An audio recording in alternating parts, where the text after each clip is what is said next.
Peace must be our goal and our guide. And all that we strive for as a human family, dignity and hope, progress and prosperity, depends on peace. But peace depends on us.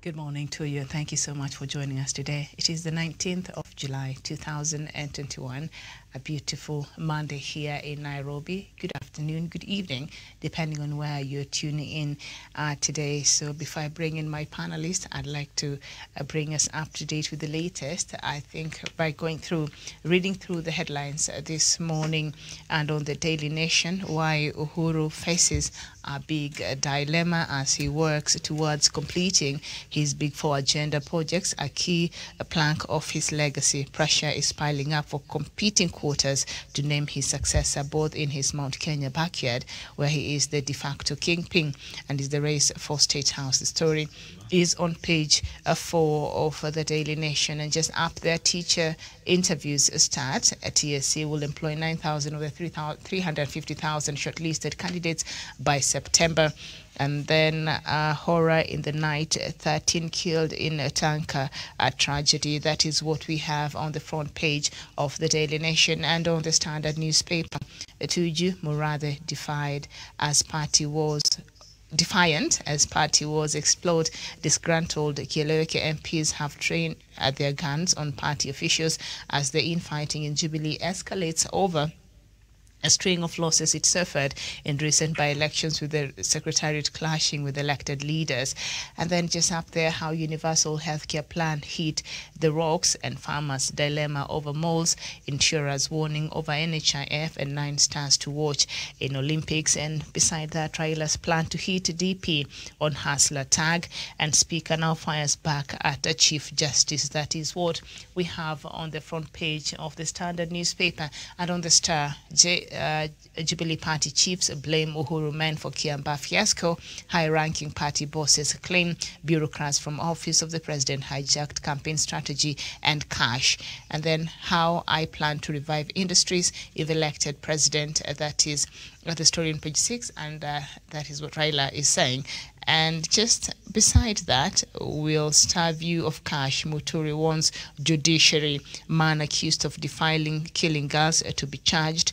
And then the main pictorial on the front page of the Star newspaper is a tragedy that happened in Siaya County. 13 killed in Siaya fuel tanker explosions. And Kenyans really never learn, because we've had so many of these incidents happen where a tanker gets involved in an accident, and Kenyans feels that will be the right time for them to go and try to siphon some oil, usually resulting in very fatal, incidents like what we saw there happen over the weekend. 13 people lost their lives. So that's what we have on the leading newspapers this morning. So I'm joined by Douglas Kirimi from Meru County this morning. Douglas, a very good morning to you. A very good morning to you, Miriam Ogutu, and to our crew that make it happen every day, and also to my friend, my colleague, Oresisana Tawish, and also to our viewers across the world. Good morning, good afternoon, and good evening, depending on where they are watching us from. Thank you, Miriam, for having me on the show today. Nice to have you, and indeed, we do have Samuel Tawish, a journalist from Nairobi. Tawish, a very good morning to you. A very good morning to you, Miriam Ogutu, my, of course, colleague, panelist Douglas Bundi Kirimi, our viewers wherever they're watching us from Kenya, Africa, and the entire world, and of course, everybody else who always makes this program actually happen. It's a great morning right here in Nairobi, Miriam, although I have a bit of some flu, but nonetheless, I'm geared towards of course, being a very fruitful contributor to this program this morning. Indeed, we're sorry for that. Well, it's a season for the flu because of the cold weather. Last week I had a terrible one, but I'm better now. So today it's you, but you'll be fine. I'm sure you have a better immune, I think, compared to mine. Mine is terrible, but I've been trying to eat a lot of oranges, so maybe that will make a difference. I don't know. All right, so let's just get into on this conversation where now Jubilee Party chiefs blame Uhuru men for Kiamba fiasco. High-ranking party bosses claim bureaucrats from office of the president hijacked campaign strategy as well as cash. The story is on page 4 and 5 of the Star newspaper. Jubilee seems to be having more problems by the day. Let's find out what's happening now.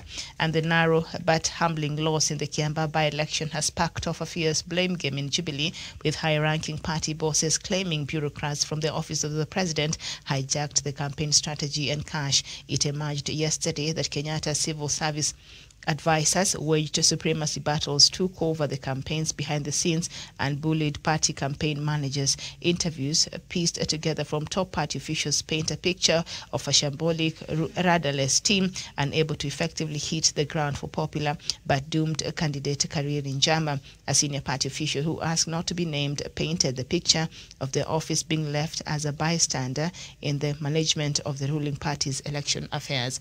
Douglas Kirimi.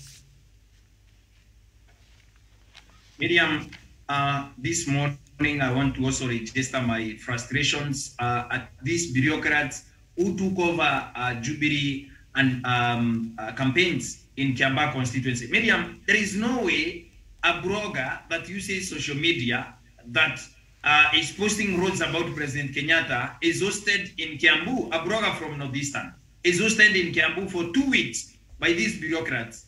These bloggers no tangible results from the ground, and those do not translate into votes.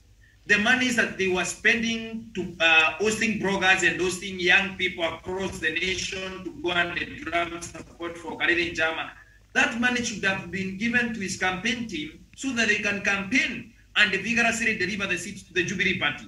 Miriam, I've said before, is in public domain. As a journalist, you know that Kariri Njama was a very formidable candidate, and he was the sure bet to become an MP under Jubilee Party of Kenya.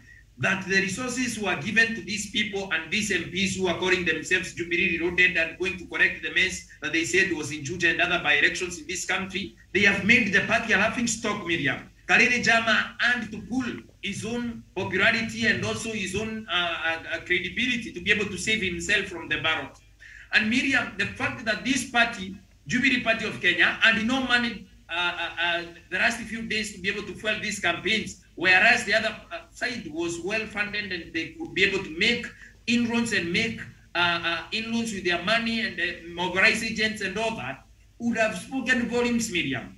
There's no way you cannot account how you spent the last 1 month to elections. When you took over the Jubilee campaigns in Kiamba, you spent 140 million from Jubilee administration or Jubilee Party, and you cannot be able to account for this money. So, Miriam, my position and my point is, these people have continued taking Jubilee Party for a ride, and it's about time a whip is cracked, and also so that we can see where did the money go.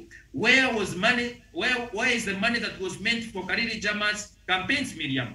Because at the end of the day, we are having a problem in Kiamba today because some people took the money and made sure they have taken everything. So at the end of the day, we need to tell ourselves the truth, that these people mismanaged the Jubilee campaigns, took over the strategy, and took everything.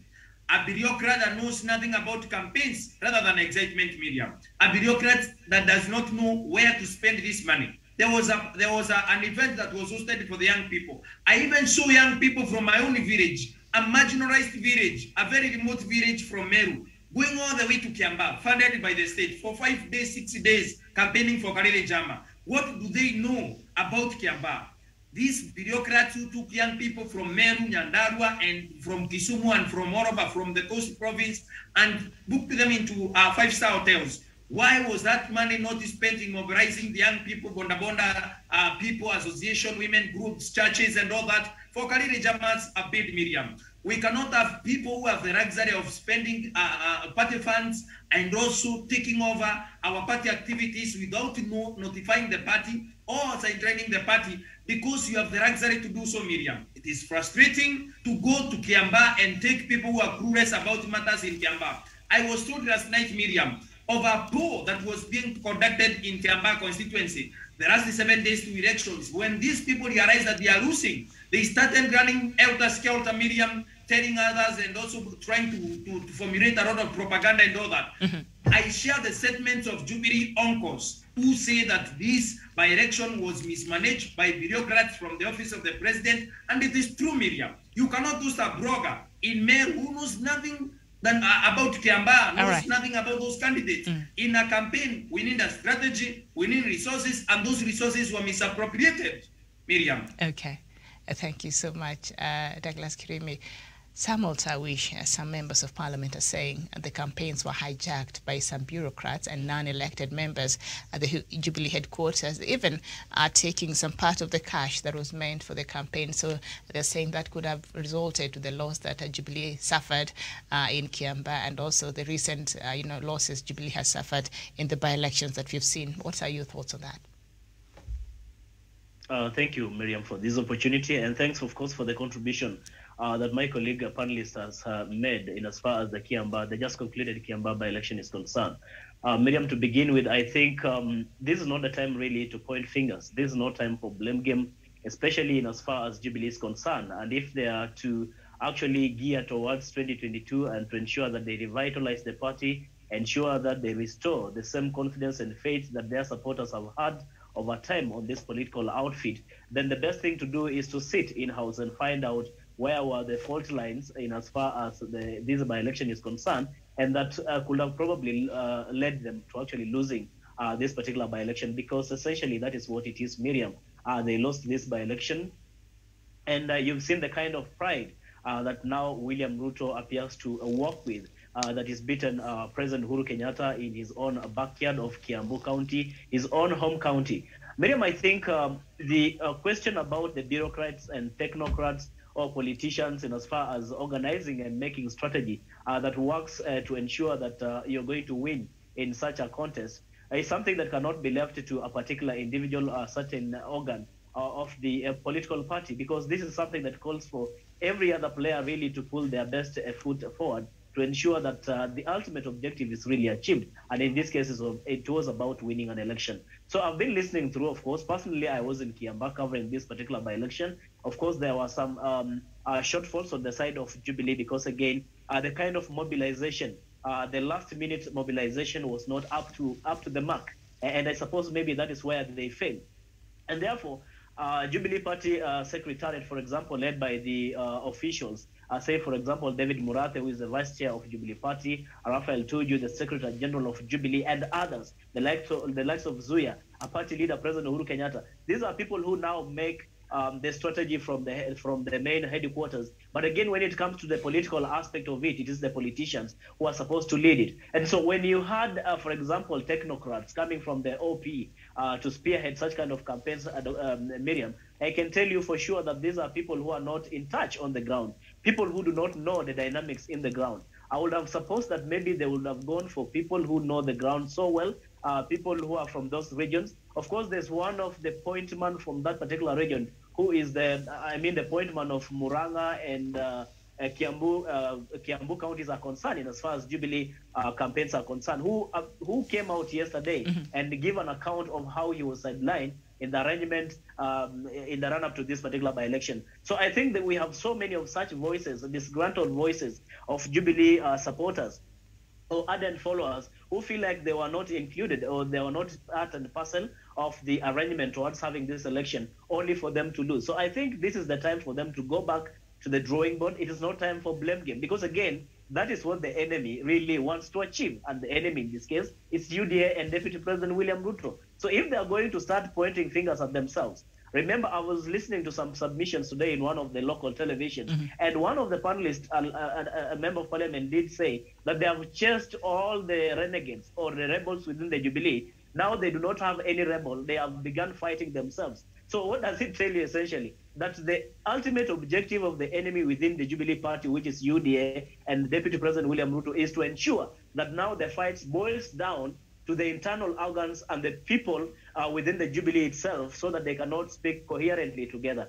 So I think they should not actually succumb to such machinations. It's time for them to re-strategize, to think how they are going to revitalize their party as we head to 2022 general election, Miriam. I submit. Thank you so much. Ajevan Karanja, very good morning to you. Indeed, it's a very good morning to you, Miriam. I'm coming live from the city of Nanyuki. Thank you. I do not know when Nanyuki became a city, but I think that's a good, we can speak Soon. that. Soon. We can speak that by Soon. faith. I know Nakuru soon will be a city. I think in the next few weeks, the president will be there to unveil Nakuru as the fourth city. But I see, Jevan, you have a lot of faith in Nanyuki, so I believe over time, it might just be the next city that will be unveiled in this country. So now, there are angles in Jubilee Party now. Some members of parliament are saying they're bureaucrats in that office and some senior civil servants who seems to have been the cause of the loss that was suffered in the recent by-election in Kiambaa and what we've seen in the recent past, the recent by-elections that we've had in the country. And now they're saying that yesterday, Joseph Mathai, the Jubilee Regional Coordinator for Kiambu and Murang'a counties, recounted how senior civil servants, whom he decided not to name at the office of the president, kicked out party officials from the Kiambaa campaign. But they are not on the ground campaigning, and yet, they're saying the people who are supposed to be there were kicked out and were not part of the campaigns. Wrangles in Jubilee Party. What do you say to that? Thank you, Miriam, for that good question. And indeed, the Jubilee Party, since the handshake, Miriam, that is when we had the problem that we are having in Jubilee today. We had two camps that support the deputy president and the one that supports the president, the Kieleweke and the Tangatanga team. To me, that is a beginning point. That is when the rain started beating the Jubilee Party. But Miriam, as time elapsed, we saw those people who are lying to deputy president being shown the door from influential party positions, the likes of Kipchumba Murkomen, the likes of Susan Kihikas, and the others. So we felt like the party now, after the fumigation or the cleanup exercise, maybe the party would have gone back to its normalcy. But Miriam, unfortunately, the by-elections that came along, the Juja and the Kiambaa by-election, presented an opportunity for the Jubilee Party to portray or to prove to the country that they still command huge following, especially in Mount Kenya region. But what we saw in Juja did not reflect really the vibrant party that we used to know in 2017. But the events that happened last week in Kiambaa showed portrayed all a picture that the Jubilee Party was on a good path, a growth path, to say, because in Juja, the Jubilee Party managed to get 26%, but in Kiambaa, the party got 49%, almost clinching the parliamentary seat. Therefore, a lot need to be done, and it can be done if we allow the party mechanisms and everyone to take their part without sabotaging them. Because that is an improvement. From Juja to Kiambaa, we have seen an improvement. Meaning, if the party can sit down and restructure and come up with means, and everyone to carry the blame, everyone to carry their own cross without shifting the blame from one corner to another. And we coordinate the party. Miriam, this party can be the party that we used to know in 2017. But if we keep blaming Murathe, if we keep blaming Tuju, Kanini Kega and the rest, this party, Miriam, will not grow. Therefore, this is an opportunity for Jubilee Party to come up with means to ensure that they take their party to the next level. This is not the time to fight. This is the time to put the house in order. I submit. Okay. Thank you so much. And there's an opinion piece here quickly before we move to another story. Ngunjiri Wambugu on page 5 of the Star newspaper. And the title there is Kiambaa was a friendly fire within Jubilee. There are some people who think we are in denial when we say Jubilee did well in Kiambaa by elections. We are not. The reality is that no one was from outside Jubilee was competing in Kiambaa. What we had was a faction that's leading a rebellion against the party and the party leader campaigning against a faction that's loyal to Jubilee and President Uhuru Kenyatta. And he continues to say, but what he's saying that this was a friendly fire within Jubilee. What do you hear him to be saying, Douglas Kirimi? What Ngunjiri Wambugu is saying? Ngunjiri Wambugu are a part of the group that took almost 40 million shillings and they cannot be able to show anything for the same. Karire Jama was a very formidable candidate, and I still hold that these people should be held accountable, Miriam, for the 140 million shillings and left Karire Jama with nothing to run the campaign and carrying people and transporting people all the way to Kiambaa. People who know nothing about campaigns and all that. When you tell us it is a friendly fire and you fought to death to be able to win this seat, Miriam, you're contradicting yourself, or you're just hiding behind a shell of what you did in Kiambaa. Because Miriam, you need to be able to tell each other the truth. UDA is a separate party from Jubilee Party. UDA is a party that is led by Dr. William Ruto. Jubilee Party is a party that is led by President Uhuru Kenyatta. These are different parties, Miriam, competing to be on who becomes the MP and who backs the MP as a party. In Juja, we had an affiliate of UDA, which is the People's Empowerment Party of Moses Kuria, a different party from Jubilee Party. They won the seat at 12,000 and the Jubilee candidate at about 5,000 votes. And that defeat has always bogged the minds of Jubilee uncles and Jubilee Party leadership and all that. But when they come to Kiambaa, they tell us it's a friendly fire. They cannot tell us of the same in Mogoga, where Jubilee has won the seat by 27 votes or that, I think so. But at the end of the day, when you look at it, a different party, another different party comes together, and then you tell us it's a friendly fire. Ngunjiri Wambugu should tell us in 2017, the NASA Brigade and also the Jubilee Coalition issue was a friendly fire, which it is not.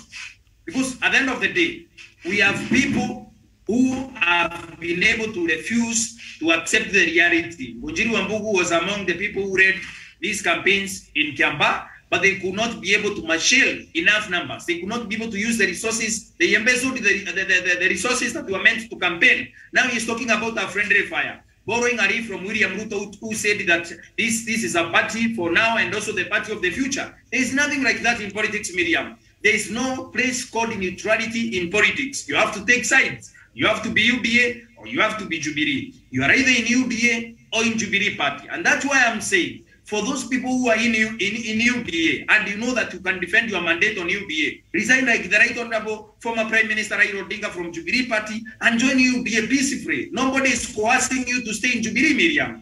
And those people who are here telling us that this is a friendly fire between UDA and the Jubilee, this is null and void. It cannot make sense. It cannot make even political sense. Miriam, thank you. Okay, thank you so much. Samuel Tawish, the definition of a friendly fire seems to have changed because, as Douglas there have said, UD is a separate party from Jubilee, but Ngunjiri Wambugu is saying Kiambaa was a friendly fire within the precepts of Jubilee Party. What's your take? Well, Miriam, I think sometimes it's more like you read my mind, because I was just about to say whether the question of friendly fire has really changed its meaning. Because, Miriam, what happened in Kiambaa and what continues to happen between the faction led by Deputy President William Ruto and President Uhuru Kenyatta, on the other hand, cannot be defined as friendly fire.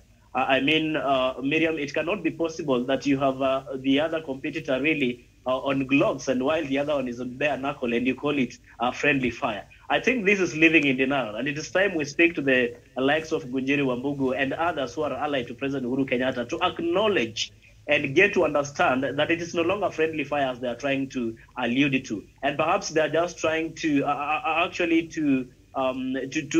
to assume as though nothing really happened in Kiambaa. I think whatever happened in Kiambaa should be a wake-up call to leaders, especially those allied to Jubilee and those allied to President Uhuru Kenyatta, to ensure that they can now do a new and fresh strategy to revitalize their Jubilee Party and stop this kind of living in denial by saying that what happened there was actually a friendly fire. How can it be a friendly fire, Miriam, when you have a group led by a deputy president himself of course, humiliating and embarrassing President Uhuru Kenyatta on the other hand, and not necessarily by virtue of having won this election, but you look into the sentiments that the lawmakers allied to him, the Tanga lawmakers are making or have made after this particular by-election in Kiambaa. It has nothing to do, it does not connote to that perception that this was actually a friendly fire, but I think it is a duel, it is a competition, it is something that the lines have been drawn already, and I think they should treat it as that.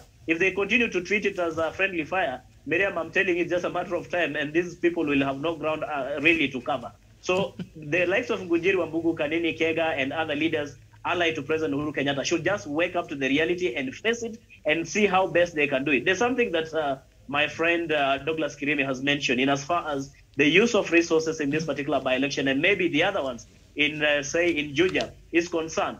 There are a lot of money, a lot of resources that were poured into this by-election by Jubilee Party to ensure that people are going to be mobilized. There are going to be an elaborate strategy to win this by-election. But again, look onto the results, look onto what Jubilee has got out of this particular by-election, if it is not a humiliation and embarrassment to Jubilee Party itself and, of course, its supporters, and by and large to President Uhuru Kenyatta. So I think the likes of Wanjiri Wambugu are just trying, Ngunjiri Wambugu, I beg your pardon, are trying to save face by saying that it was a friendly fire. Why didn't they tell us when they were campaigning that it is a friendly fire, and whoever then wins does not really matter? They were campaigning so furiously and everybody trying to pull to their side, but after the victory by UDA, they come out and say this was a friendly fire. I refuse to subscribe to that particular notion that this was a friendly fire. I want to say, Miriam, that William Ruto and UDA and Tanga should be treated as an enemy. And that is how we can define it. And therefore, if you are dealing with an enemy, you have to go bare knuckle. It's not about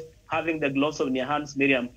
Otherwise, we'll be living denial in as far as politics is concerned. And that is not really how we should approach this politics. You know what? The last time I remember what Kotu Secretary General did say about Ngozi Nyeusi. He said you should be very careful about Ngozi Nyeusi. He was telling President Uhuru Kenyatta in Mululu during the burial of Mudavadi's mother that Ngozi Nyeusi ni ngumu sana. You might even find them in your bedroom. And I think that is what essentially is happening. You allow them in your balcony, in your sitting room, eventually you'll find them in your bedroom. And not only in your bedroom, you'll also find them in your matrimonial bed. I don't think that President Uhuru Kenyatta is prepared for that.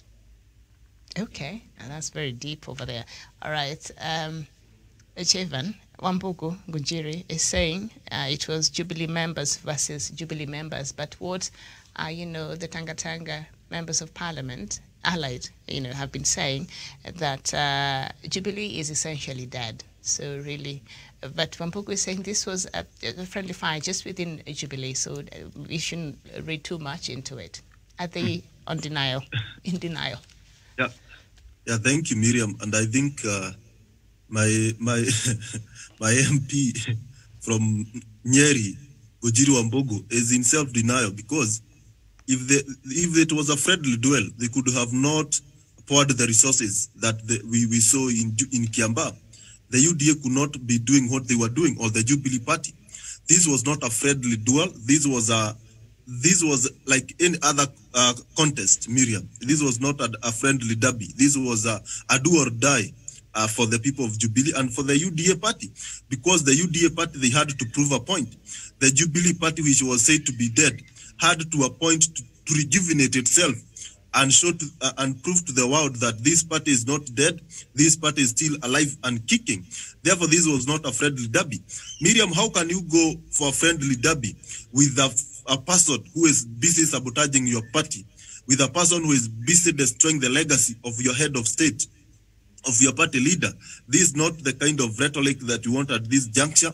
Ngunjiri Wambugu should accept Jubilee made some mistakes, and as Tawish pointed to, the last-minute mobilization, they did a poor job, because you cannot mobilize people in Kiambaa using a group of young people from Nyeri and Nyandarua and Muranga. The mobilization need to be done by key players in that constituency, not people imported from other parts of this country. I think that is where the Jubilee made the grave mistake. Because, Miriam, you cannot be having a by-election in Kiambaa and bring mobilizers from Nanyuki to mobilize the crowd. These are strangers. The people of the crowd will feel used, and that is how they resisted the youth caravan that was there in Kiambaa, because the guys who were in that caravan were guys from other regions of this country. The youth in Kiambaa felt rejected, felt used, and they felt like they are being carried for a ride. And when you look at the side of the UDA, everyone, the campaigners, the mobilizers, and everyone who was on the ground, there were people and the original dwellers of Kiambaa. I think that is something that the Jubilee need to copy next time. When you are going for by-election, use the people on the ground, use the people who are familiar with the terrain. Don't carry people and import guys from other region. I think that those are some of the mistakes that they made. And the last-minute mobilization, the UDA party was very keen of ensuring that they create a perception that they were already winning. I saw crowds of UDA supporters going around when the election was still ongoing in some centers in Kiambaa, celebrating an early win. This created a perception. So the guys who went to vote later, they thought the UDA candidate has already won, and they went to confirm that by maybe giving him a vote, because the perception that was created around, the atmosphere that was around Gashie, where Kariri Jama's stronghold, or where he hoped to get the majority of the votes, there was a perception that the UDA candidate was already carrying the day. I think these are some of the things that Jubilee Party needs to do. Therefore, it is high time that Gunjiri Wambogo, Kanini Kega, Sabina Chege accept that they made some mistakes, and they should learn from those mistakes as we head to 2022 general election. I submit. Okay. All right. So, Douglas, this wrangles now within Jubilee Party, President Uhuru Kenyatta's allies here. How will this likely to, if it continues, will this affect President Kenyatta's legacy, even as he works hard to deliver to Kenyans? Will this wrangles perhaps put a downer on his legacy or disrupt? Miriam, these members of Jubilee Party, especially Kanini Kega, Sabina Chege, Gunjiri Wambogo, who received 140 million to go and campaign for Kariri Jama the last 1 month, are running away from the facts, like Jevan and myself and Tawish have pronounced ourselves on the same. You cannot run away from political accountability, financial accountability, and also social responsibility to the people of Kiambaa, to Kariri Jama himself, the candidate, and to your own party, the Jubilee Party of Kenya.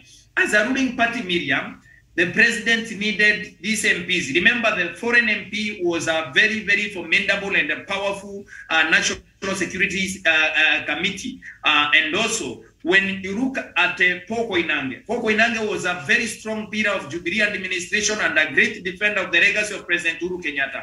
This was a man that was committed in helping the president deliver on his agenda.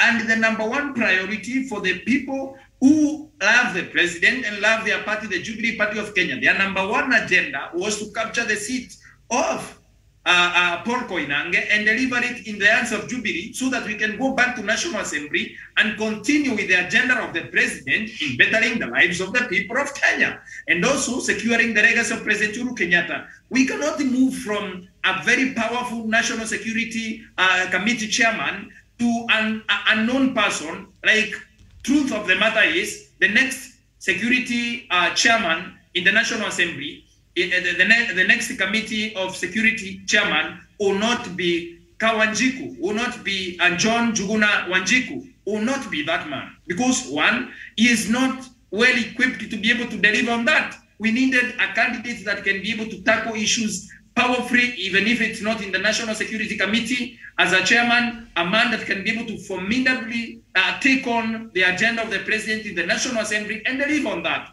But these people thought that now that there is a vacancy that has occurred in Kiambaa, it's their time to eat, it's their time to make money, it's their time to feed their own campaign kitties in 2022. Miriam, we need to be able to understand that these wrangles in Jubilee Party today, when they start these wrangles, oh, I'm going to join Tanga Tanga, I am going to make a decision soon, I'm going to announce this and this, you can go ahead and announce what you want to announce. But know that you are putting the legacy, the life of the legacy of President Uhuru Kenyatta on the line. when you continue matching the funds that are meant to secure an MP seat, a vote in parliament, so that the big four agenda of the President of the Republic of Kenya and his legacy will continue taking shape and complete, even as his time comes to an end, Miriam. When these people continue misappropriating funds meant for Jubilee Party candidates so that we can be able to secure a vote in parliament, they don't know what they have done to the administration of President Uhuru Kenyatta by losing that one Jubilee vote in parliament, Miriam. Because apart from the people of Kiambaa being represented in parliament, as a party has an agenda, and without an agenda and without a party, you cannot be able to form a government. You have to have a party, have an agenda, and that agenda is what you will implement when you get to government. Jubilee Party agenda is an agenda that has been on continuity motion since 2013. And also a mandate was renewed in 2017. So, Miriam, when you look at it properly, these people are doing a great disservice to the President of the Republic of Kenya. And I have said it here. It is 1 year to the election. If you feel that Jubilee Party is not your home, Miriam, you can resign. We can have a by-election in your backyard so that we can be able to vote for another formidable candidate as the Jubilee Party of Kenya, so that we can be able to take this country forward and deliver on the agenda of the President. And remember, President Uhuru Kenyatta is not the last president in this country. There shall be many presidents to come. So nobody should sabotage the agenda of the president by these wrangles and infighting. They need to put the house in order. Maybe retest for 1 week. They need to sit down and talk and be able to forge ahead. If there is another by-election, Jubilee can immerse itself there and secure votes in the county assemblies or national assemblies, and also prepare for 2022. If you feel Jubilee Party is not your home, Miriam, the succession window is open. You can shift your regions. Nobody is going to jail you. Nobody is going to shoot you dead because you have been able to abandon the president. The president would rather be left with himself and deliver on his agenda without hypocrites, people who are being sent money to deliver on a Jubilee agenda and also secure a vote for the people of Kiambaa in the National Assembly and for the legacy of President Uhuru Kenyatta in the National Assembly. And they match that money. And they still tell us they're the defenders of the president. If you cannot defend the president and win the seat, even after he has funded you and given you the necessary support, Miriam, you are an hypocrite, you are an hybrid political conman, and also an economic terrorist. They should return 140 million or give us the Kiambaa seat, Miriam. Thank you. All right. Very well. Douglas Kirimi has broken us down there on how, losses by Jubilee might have a ripple effect even when it comes to voting and policy making there in Parliament. So a lot is at stake. Now, the agenda project, a key plank of his legacy, pressure is piling from competing quarters to name his successor both in his Mount Kenya backyard, where he is the de facto kingpin, and in the race for State House. The story is on page 4 of the Daily Nation. President Uhuru Kenyatta is on the horns of complex political dilemma with only a year to August 2022 general election as he races against time to complete his Big Four agenda projects. Continues, the head of state also has to factor in his commitment to making Kenya politically and ethnically cohesive in line with his 2018 handshake with ODM leader Raila Odinga. So while the handshake seems to be going on very well, 3 years and the handshake, is still strong there.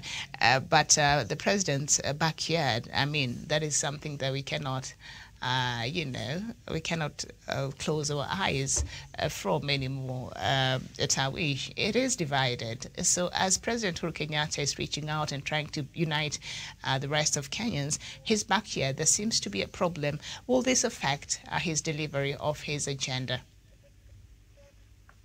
Thank you, Miriam, for that question. I think what I can say, Miriam, is that, one, we have to understand that William Ruto has known one of the biggest and critical weapons that he can use to actually whip the people and whip the voters to his side.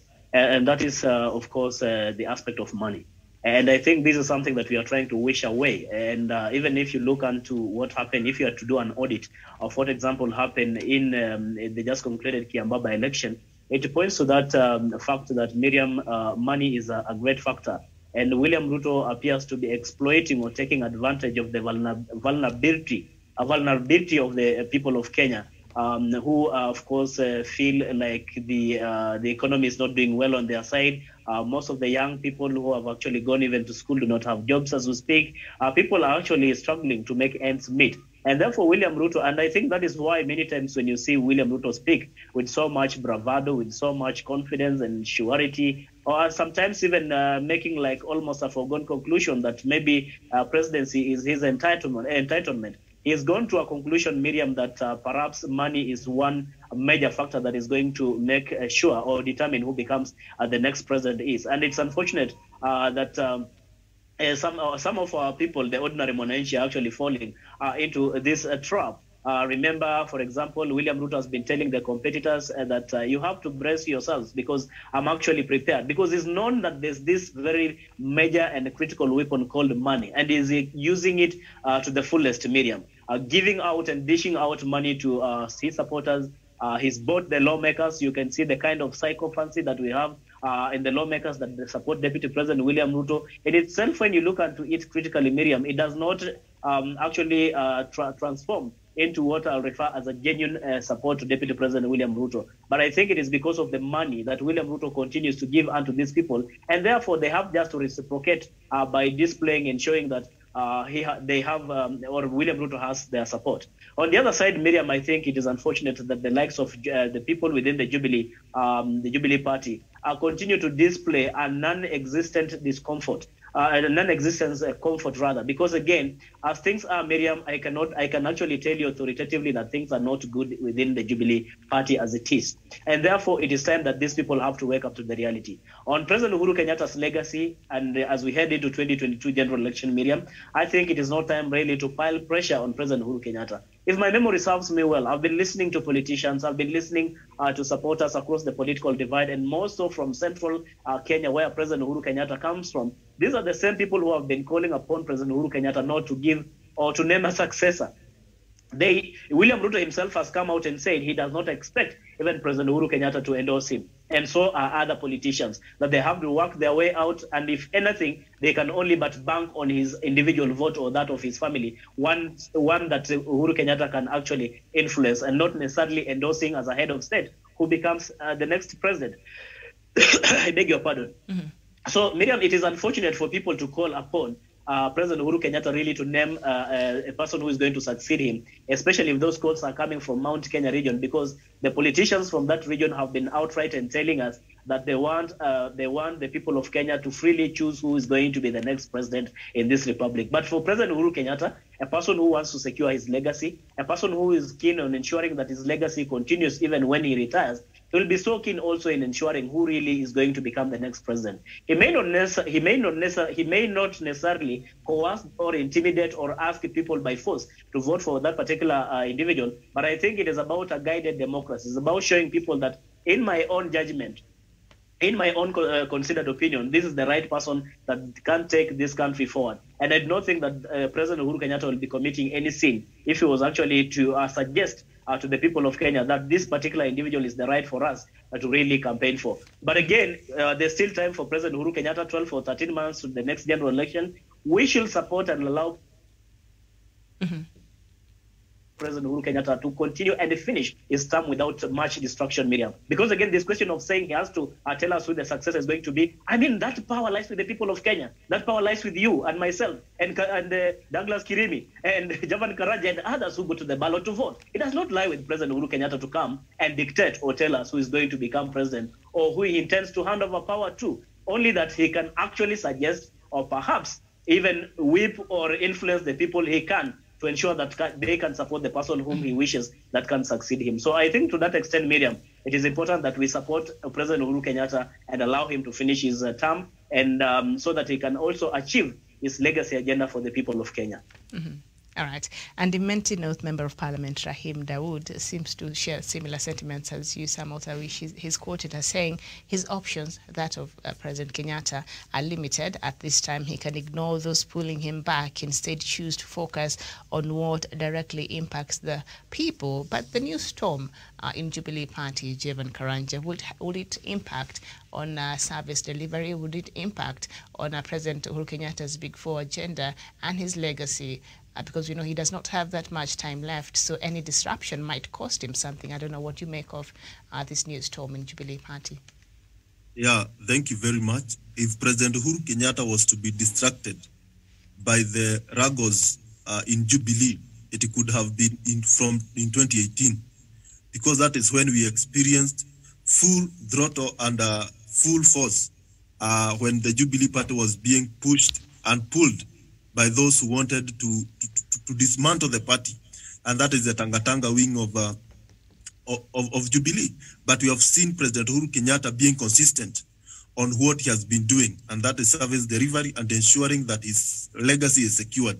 Therefore, I don't see any point for the remaining term where President Uhuru Kenyatta will be distracted by the small waves and tides that are in Jubilee Party, because he is a man who is focused to ensure that he leaves a united Kenya, is a man who is ensured to ensure that every part of this country have access to electricity, water, and infrastructure in terms of road and the reviving of the old meter gauge railways. Those are some of the things that are so close to the heart of President Uhuru Kenyatta, rather than these distractions and this other noise that is coming from those people who care much about what they are getting at their personal level.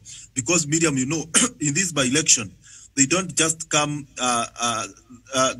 simply. There's a big and huge amount of money that is channeled toward these by-elections. Therefore, there are some politicians who have mastered the art of flexing and getting some money out of these by-elections. So they must be keen on ensuring that they destabilize the party so that they can continue getting more funds to revive the party. But that should not be the case, because President Uhuru Kenyatta has proved with time that he's a man who can be consistent. He's a man who can be focused. He's a man who cannot be distracted by the small squabbles that we are experiencing in Jubilee Party. Because, Miriam, the President Uhuru Kenyatta Okay, a bit of a technical hitch there from Javan. has been. Yes. President Uhuru Kenyatta has been delivering without the support of his deputy, without the support of Mount Kenya, Tanga MPs, and he has been doing a marvelous job in this country. Therefore, he will continue with the same. I don't see a point where President Uhuru Kenyatta will be distracted by the rumbles in Jubilee. What he should do is to ensure that he puts his house in order by ensuring the party officials are up to task and they live to their mandate, by ensuring this party will not die after his regime. I think that is only thing that he should do for Jubilee Party. But these other things, he should leave them to other party officials to deal with. He is the head of state, and he has a legacy to protect. Thank you. Very well said. All right, there's a story here. I think we're almost done. There's a story here which I'd like to know your thoughts on. Well, will star view of cash, Muturi warns judiciary. The story is on page 7 of the Star newspaper. Parliament will not hesitate to deny the judiciary cash if its accounting officers cannot appear before the Public Accounts Committee to answer audit queries.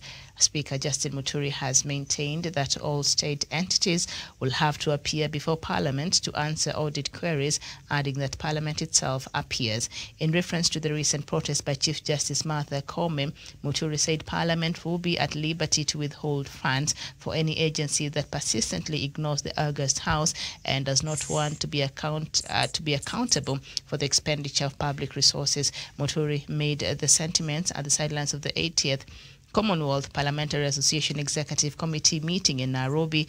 The meeting had delegates from Botswana, Cameroon, Eswatini, Ghana, Lesotho, Malawi, Mauritius, Mozambique. The list goes on. Now, the Speaker said it will be unfortunate for any state agency reported by the Auditor General to choose not to present themselves before the Public Accounts Committee and Public Investments Committee. I don't know what we are steering on. We thought with the exit of Maraga, so maybe the new leadership in the judiciary, perhaps they'll forge a new working relationship compared to what we've had previously. But it seems to be a new problem is brewing here. Remember, we were talking about this last week. I don't know with you, Tawish, when Chief Justice Martha Koome had written to Parliament saying, judiciary officials will not be appearing in that parliamentary committee to answer to some of these, queries.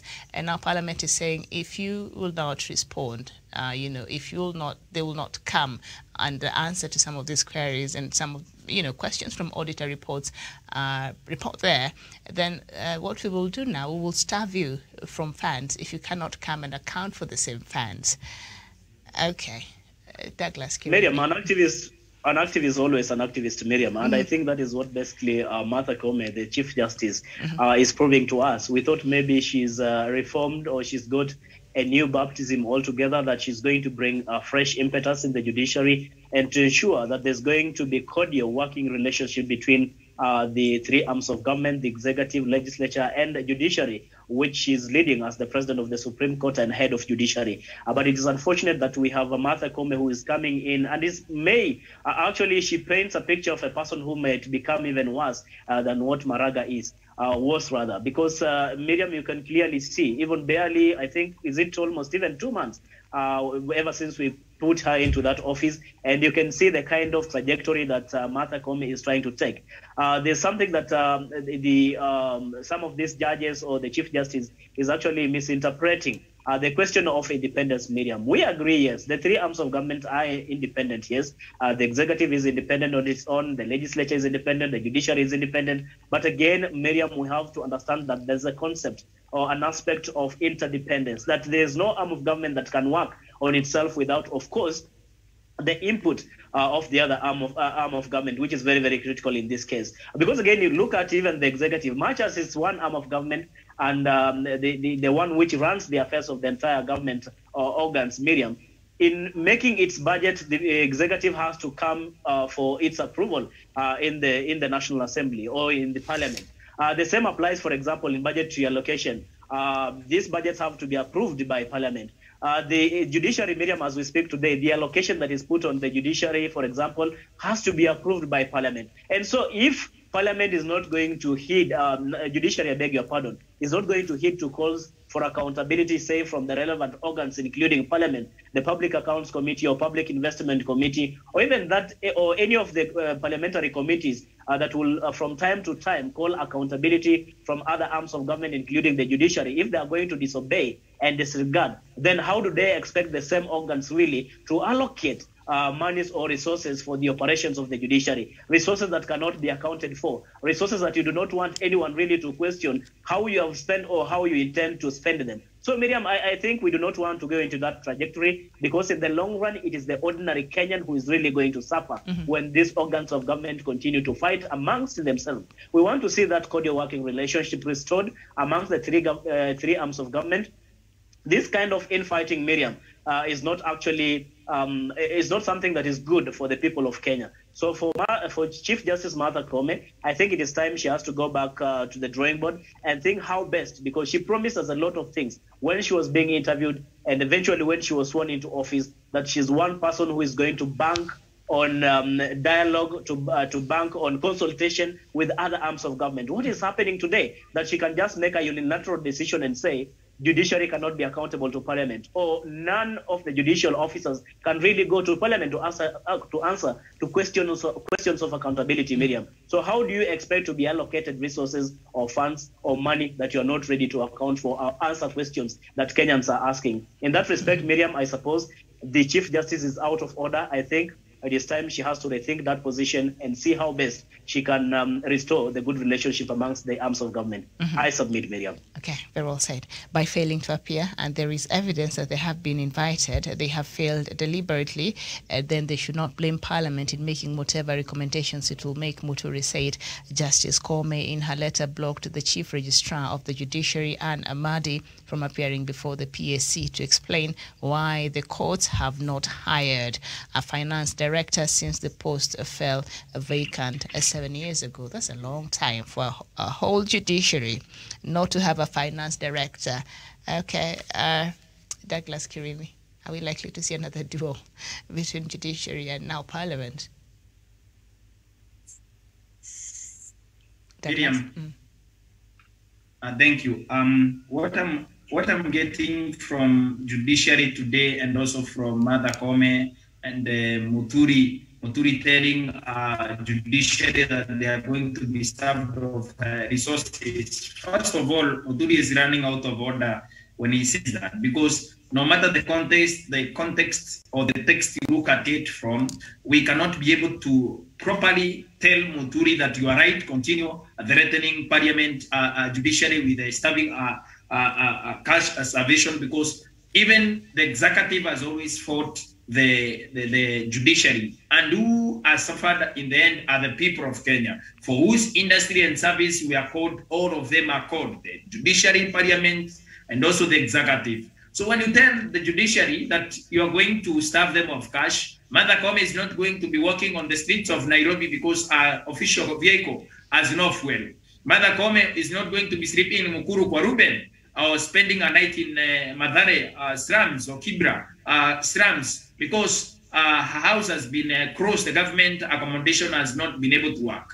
When Muturi tells us that the judiciary is going to be starved of cash, it means the poor person that is in the very periphery of not getting justice in this country will continue languishing in prison, or continue languishing in remand, or continue not receiving justice because judiciary is an industry and a service for all Kenyans. Because, Miriam, when you tell us you're going to starve judiciary of cash because of some small issues that you can be able to resolve, and also judiciary needs to come together and work together with the executive, with the legislature, and also work together with themselves. Because for judiciary to continue not adhering to audit queries, and when these queries are being asked, when these questions are being asked, you are telling the registrar of judiciary not to appear before the National Assembly, that is a problem. And also for National Assembly, before Muturi claims that judiciary does not want to properly account for any funds or anything, they need to be able to define what queries should be answered by you and which committee of the National Assembly, because there is a duplication of roles in the National Assembly media. Because you can find that the same person answering the same questions is answering to 10 different committees of National Assembly. I think these committees of National Assembly also should come together and harmonize their reports. When one committee summons one officer that serves as a direct indictment to other committees, also serves as a direct, it also means that the other committees will also borrow from the same report and they see the answers they gave, because the answers remain the same. When these audit queries are done for the governor of Kirinyaga in more than 10 parliamentary committees, or in one judiciary registrar, these committees, all of them summon the same person at different intervals or summon them at the same time. One of them will fail to attend because they have to attend either of them. So Muturi, the Speaker of National Assembly, should harmonize the way these committees of a National Assembly work, or the way Parliament works with the people that they want to summon, whether it's a governor, whether it's an MP, whether it's the judiciary, registrar of judiciary, or any other person that has to appear before Parliament media. Because at the end of the day, Muturi cannot drive and also continue threatening judiciary with the cash starvation. Because, Miriam, there are so many corruption cases we want determined by this judiciary.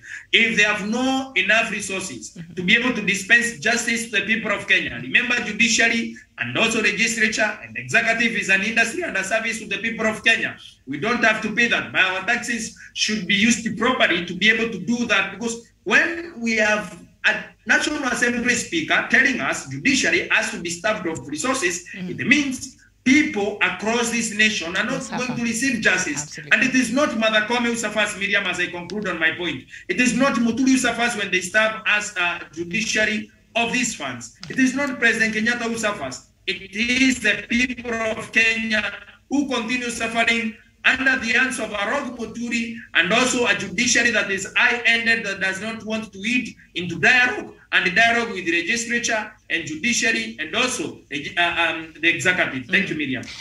Douglas, thank you so much. There's something that you brought up that I think also the CJ mentioned as the reasons as to why she wrote the letter to block the Chief Registrar of Judiciary, Ann Amadi, from appearing. She said, they keep appearing in different committees. So, that also was the problem that CJ Koome had. So thank you for pointing that out.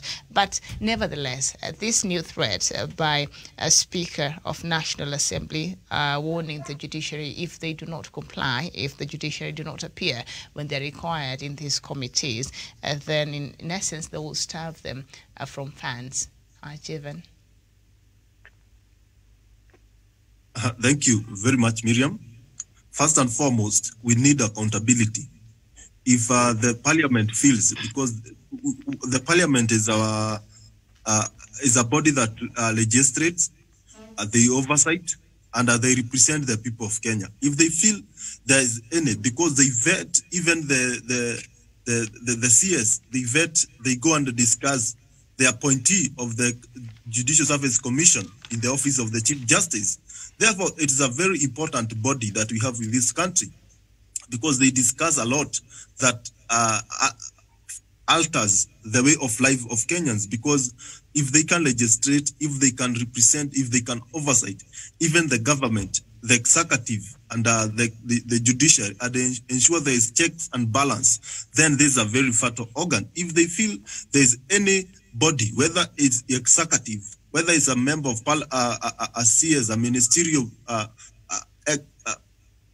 CS in a ministerial position, who needs to answer queries in the parliament, or is a judicial officer who needs to answer queries in the parliament, they should oblige to that and go and answer these queries, because at the end of the day, Kenyans need accountability. But on the same very note, the registration are doing a good job on that, but they should not be used as to play political games by ensuring maybe they sabotage the judiciary, they sabotage the executive, they sabotage the president, or they sabotage anybody in this country that is seem to deliver service to the people of Kenya. Because we Kenyans, what we want is services. What we want is bodies and independent commissions that we deliver justice, that we deliver on their mandate. If it's EACC, if it's the DCI, the DPP, and other independent commissions in this country. We don't want the parliament to be part and parcel of an organ that will go and sabotage this independent commission. Therefore, they should not feel like if the judiciary is not doing the right thing, they should answer queries. But the parliament should not be there to sabotage or to defund or to ensure to curtail the judicial wings in delivery of justice, so that they can score some cheap popularity. That is not the case. Everyone should deliver on their mandate without any interference, because these bodies, these arms of the government, they work interdependently for the better good of Kenyans. Because what we need as taxpayers is service delivered to us, is all bodies, all arms of the government to deliver on their mandate. Therefore, Muturi should not seem to be threatening the judiciary. He needs to sit down and have a way forward, but not coming in public threatening the judiciary. Because if the judiciary start threatening back, and the executive start threatening the executive, the registration and the judiciary media, we will not have a country. This country will not be governed, because we cannot do without the parliament, we cannot do without the judiciary, and we cannot do without the executive. Therefore, these leaders of these arms of government, they should come up with means of solving their issues even before going to the public, because the perception that they create to the public, the kind of utterances that they give to the public, they have the power to change or to alter how we see these bodies. And to some extent, we might start hating an arm of government just because of cheap propaganda that is coming from certain quarters. And that is not the case. We need everyone to carry on their mandate for the better good of this country. Thank you. Thank you so much, Tabish. I saw your hand was up, but we're done. 30 seconds. Okay, Miriam, I think there's an adage that to whom much is given, much is needed. And that is why I'm calling upon the judiciary, really, in as much as they're asking for more funding, for more resources, they should also rise to the occasion and accept that there is an aspect of accountability, in which case they cannot actually evade. And as far as I'm concerned, Miriam, I not think that there's any sort of ambiguity in Parliament summoning judicial officers, be it judges or the Chief Justice herself, really to answer to questions of accountability. Because again, when you look at the reference that Martha Koome is making as Chief Justice, in as far as why she did not want the Chief Registrar to appear before Parliamentary Committee, it did have nothing really to do with the ambiguity in as far as many committees or different committees really calling upon the Registrar to shed light on a similar matter. In fact, I should have expected the CJ Martha Koome to allow the chief registrar, and Amadi to appear before a parliamentary committee. And therefore, if she will be called again by another parliamentary committee, like other panelists have mentioned on the aspect of duplication of duties or answering to the same questions to different committees of National Assembly, then I think even Kenyans will come to her defense. But when she comes outrightly and decides that no judge should actually or judicial officer should go to parliament to answer to questions of accountability, I think that is uncalled for, and Martha Koome is out of order. She should actually lead as an she should lead from the front and demonstrate to us that she's up to the task really to correct the ill that is in the judiciary and make sure that they are in tandem with what the people of Kenya really aspire from the judiciary. I submit, Miriam. Thank you so much, Samuel Tawish. Thank you, Douglas Kirimi. Thank you so much, Jeevan Karanja. We shall be back here at 11 with another topic. Let me just remind us what we'll be talking about in diplomatic leaks. USA quit Afghanistan. What are the consequences? So that will be our conversation at the top of the hour. My name is Miriam Ogutu. Thank you so much for watching. Good morning.